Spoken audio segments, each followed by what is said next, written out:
Assalamualaikum and very good morning. My name is Muhammad Ashraf, and today we are going to talk about Knapp's relationship theory. And first, let me introduce you to the founder of Knapp's relationship development theory.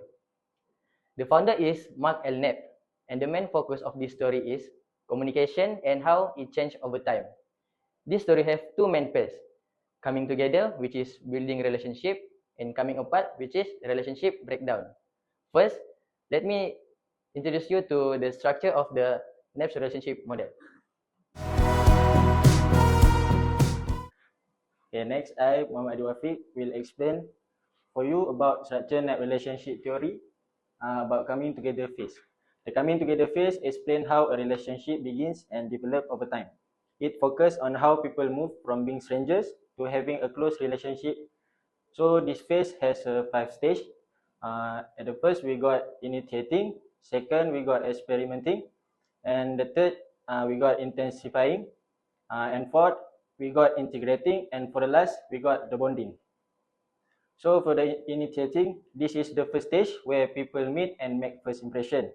So communication will be polite and surface level. For experimenting, individuals start asking questions to learn more about each other. So common interests are explored, such as hobbies or background. For intensifying, communication become more personal and emotional. People can ask nickname, frequent contact, and expression of feeling appear. For integrating, two individuals begin to see themselves as a unit or we. Friend and family recognize them as a pair. And for the last is bonding. The relationship become official or formal. For example, include close friendship, engagement, or marriage.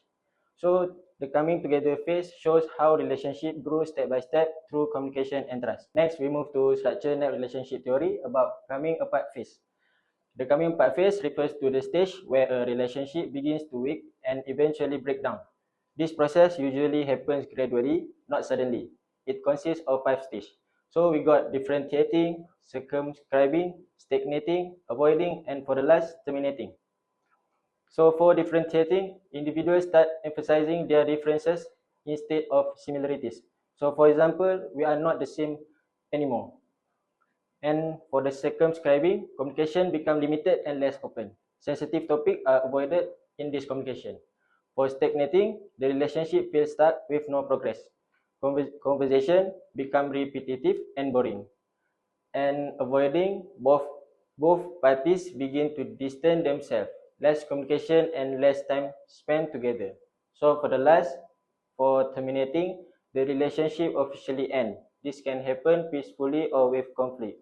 So the coming apart phase shows that relationship usually end through a series of stages, not all at once. Let's dive into the first part of Knapp relationship development theory, which focuses on the coming together phase, specifically how individuals form friendships or romantic relationships. At the beginning, the relationships start with the simple interactions, such as greetings and a small talk. This is where individuals get to know each other casually. As the relationship progresses, there's an exchange about the personal interests and backgrounds, allowing both parties to find common ground. Sharing personal feelings, emotions depends the bond as individuals open up to each other. At this stage, the relationship evolves into being seen as close friends or even a couple, with a stronger connection forming. Finally, commitment plays a significant role.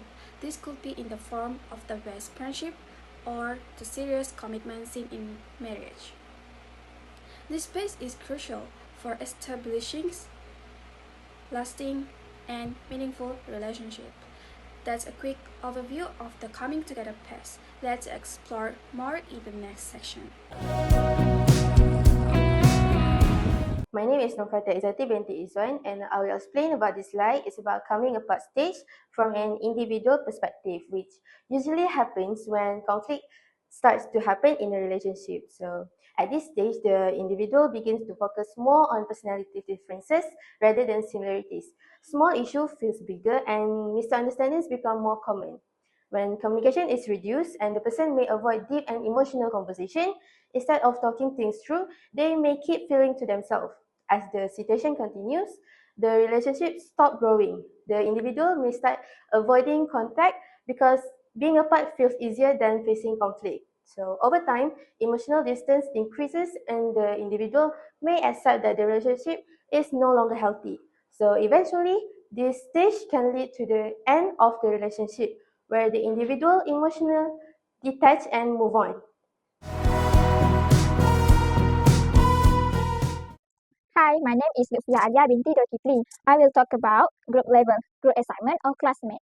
At the group level, Knapp relationship model can be clearly seen in group assignment or relationship among classmates. At the beginnings, group members usually meet for the first time when a group assignment is given. During this stage, communication is still formal and members start getting to know each other. Next, the group began sharing ideas on assignment roles to ensure the task can be completed effectively. This stage helps improve understanding and coordination among group members. As the communication becomes more frequent, strong cooperation and trust start to develop with the group. Each member becomes more comfortable contributing and working together. Over time, a group identity is formed where the members see themselves as a part of a team with a common goal. Finally, through effective communication and teamwork, the group is able to successfully complete the task or project. This clearly shows how relationships at the group level develop according to Knapp relationship model.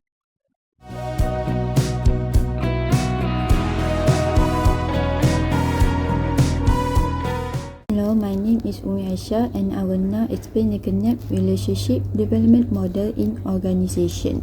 The first step is called initiating. This is where people meet for the first time.